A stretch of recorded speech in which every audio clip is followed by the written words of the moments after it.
YouTube channel. This is my another video on micro economics, जिसका मैंने next topic लिया है economics as a social science. इससे previous video में मैंने ये डिस्कस किया था इकोनॉमिक्स एज अ साइंस कैसे है। आज की वीडियो में हम ये डिस्कस करेंगे कि ये सोशल साइंस कैसे है।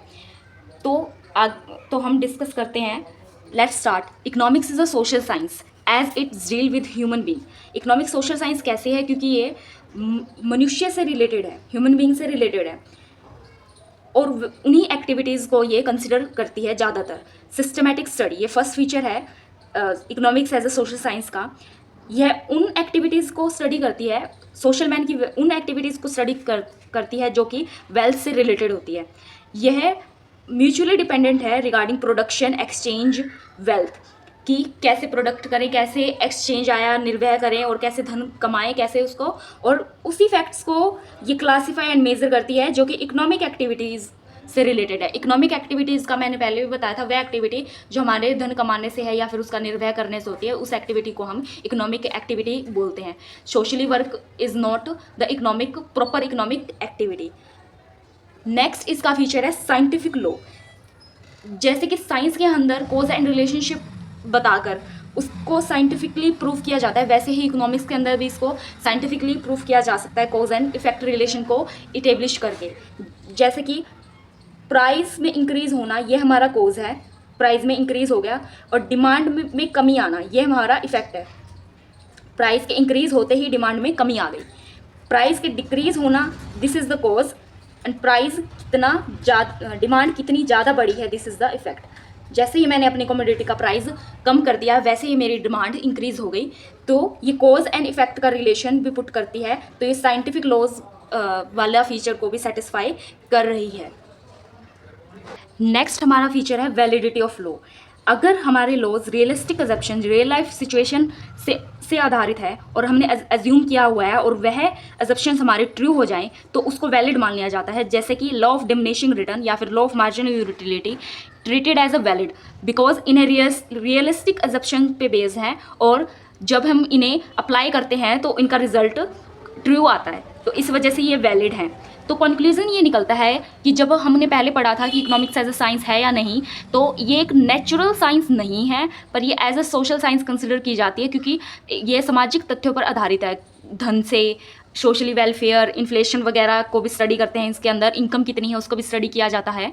तो कंक्लूजन यही है कि ये नेचुरल साइंस नहीं है, कंप्लीट फिजिक्स के और केमिस्ट्री के फॉर्मूलाज अप्लाई नहीं होते, पर ये सोशल साइंस है। अब आगे हम पढ़ेंगे arguments against economics as a natural science. Topic है arguments against economics being natural science, कि इसके ऊपर क्या बोला है डिफरेंस। फर्स्ट इसका पॉइंट है डिफरेंसेस अमंग इकोनॉमिक्स।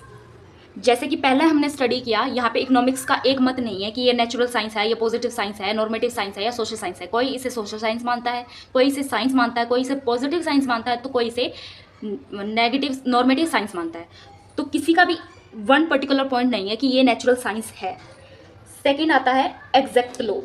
इस जो इकोनॉमिक्स है उसके हमारे एग्जैक्ट लॉ नहीं है। फिजिक्स, केमिस्ट्री के, नेचुरल साइंस के लॉज हमारे एग्जैक्ट होते हैं, उन्हें जैसे अप्लाई करेंगे वो वैसा ही हमें सॉल्यूशन देगा। पर इसमें चेंजेस होते रहते हैं, जैसे कि हमारा सोसाइटी में भी चेंज होता है, सोशली भी, या फिर हमारी इनकम, जीडीपी वगैरह में चेंज होता रहता है, तो इसलिए इसके एग्जैक्ट लॉ नहीं है। तीसरा पॉइंट ये कहता है कि ये यूनिवर्सल लॉ, इकोनॉमिक्स के लॉज यूनिवर्सली अप्लाइड नहीं होते, जैसे कि साइंस के लॉज अप्लाइड होते हैं हर जगह पे, और वैसे ही अप्लाइड होते हैं। चौथा है वेरिफिकेशन ऑफ ट्रूथ। जब हम साइंस के लॉज पढ़ते हैं तो उन्हें वेरीफाई करते हैं, लेबोरेटरी टेस्ट करते हैं। तो इकोनॉमिक्स का ऐसा भी कोई भी लॉ नहीं है जिसका लेबोरेटरी टेस्ट किया जा सके या फिर जिसको प्रॉपर वैलिड माना जा सके। तो ये है हमारे आर्ग्यूमेंट्स कि जो ये बताता है कि अगला टॉपिक है इकोनॉमिक्स एज एन आर्ट। अब इकोनॉमिक्स आर्ट कैसे है? Science is concern with knowing and art is with doing. Science का मतलब है कि जानना, और आर्ट का है कि करना। Art is a system of rule for the attainment of given and. इसको एग्जाम्पल से समझते हैं, जैसे कि एक मूर्तिकार है, उसे भगवान की मूर्ति बनानी है, तो उसके लिए वह क्या करता है कि पत्थर की तराश करता है, छेनी हथौड़ी से उसको नुकीला बनाता है, और फिर उसको वैसा रूप दे देता है जैसा कि उसने सोचा था। तो ऐसे ही इकोनॉमिक्स भी प्रैक्टिकल सॉल्यूशन को प्रैक्टिकल प्रॉब्लम्स का सोल्यूशन प्रोवाइड करवाती है, ये बताती है कैसे हम इकोनॉमिक्स एंड को अचीव करें। अब इकोनॉमिक्स एज अ आर्ट के कुछ पॉइंट्स है कि जिससे ये पता चलता है कि इकोनॉमिक्स क्या है, आर्ट है। सबसे पहला है सॉल्यूशन टू द प्रॉब्लम। अब इकोनॉमिक्स आर्ट है क्योंकि ये सॉल्यूशन प्रोवाइड करती है प्रॉब्लम्स का। इकोनॉमिक्स के अंदर हम ये जानते हैं कि कैसे हम लिमिटेड रिसोर्सेज से अपनी अनलिमिटेड वांट्स को सेटिस्फाई करते हैं। फिर नेक्स्ट है रियलिस्टिक सिचुएशन। रियलिस्टिक का मतलब होता है रियल लाइफ सिचुएशंस। ये रियल लाइफ सिचुएशंस पर स्टडीज करती है, जैसे कि unemployment, depreciation, depression, inflation, economic development, जो कि हमारी रियल लाइफ से रिलेटेड है। पॉइंट है empirical basis of assumption. Empirical basis का है कि बहुत सारे पुराने डाटाज के ऊपर स्टडी करना, और एसेप्शंस का कैसे है कि हम पहले प्रिडिक्ट करके चलते हैं कि जो ये चीज़ मैं करने जा रही हूँ वह सही है। इसका एग्जांपल लेते हैं, जैसे कि एक शॉपकीपर ने एसेप्शन किया कि अगर मैं गर्मियों में कोल्ड ड्रिंक्स बेचूंगा या फिर हाई टेम्परेचर में कोल्ड ड्रिंक्स बेचूंगा तो मेरा प्रॉफिट ज़्यादा होगा। उसने 5 ईयर पीछे का डाटा उठा के देखा, 5 ईयर एगो का डाटा उठा के देखा कि फिर वो रिजल्ट ऐसे ही था कि कोल्ड ड्रिंक्स बेचने पर हाई टेम्परेचर 40 डिग्री टेम्परेचर पर उसने कोल्ड ड्रिंक्स को सोल्ड किया तो उसका क्या है कि प्रॉफिट बढ़ रहा था। तो ऐसे ही एजप्शन बेस पर इसे ट्रू मान लेते हैं कि पहले से ही, और फिर उसके बेसिस पे हम क्या करते हैं, डिसीजन करते हैं और हमारी प्रॉब्लम को सॉल्व करने की कोशिश करते हैं। नेक्स्ट है वेरिफिकेशन ऑफ इकोनॉमिक थ्योरी। अब इसके बाद वही चीज़ आ जाती है कि साइंस तो ये बताता है, वेरीफाई करता है, पर एज अ आर्ट हम इसको कैसे वेरीफाई कर सकते हैं। फॉर एग्जाम्पल, कितना और कब टैक्स को इंक्रीज करें जिससे हमारा रिवेन्यू बढ़े, यही आर्ट ऑफ गवर्नमेंट है। अब साइंस ये बताता है कि हमें रिवेन्यू टैक्स लेना चाहिए या टैक्स देना चाहिए जिससे हमारा जो है रिवेन्यू या इनकम बढ़ जाए, पर वह आर्ट ये बताता है कि कितना और कब टैक्स लें, किस टाइम पे लें जिससे हमारा रिवेन्यू क्या हो जाए, इंक्रीज हो जाए।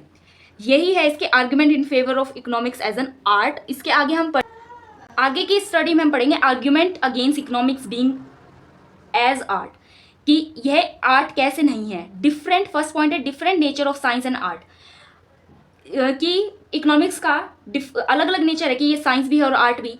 अगर ये साइंस है तो ये आर्ट नहीं है, और अगर ये आर्ट है तो साइंस नहीं है। सेकेंड पॉइंट है नेचर ऑफ इकोनॉमिक प्रॉब्लम्स। अब जो इकोनॉमिक्स प्रॉब्लम है वह भी एक ही तरीके की नहीं है, तो अलग अलग नेचर है, तो उसका सोल्यूशन इजीली नहीं फाइंड हो पाता।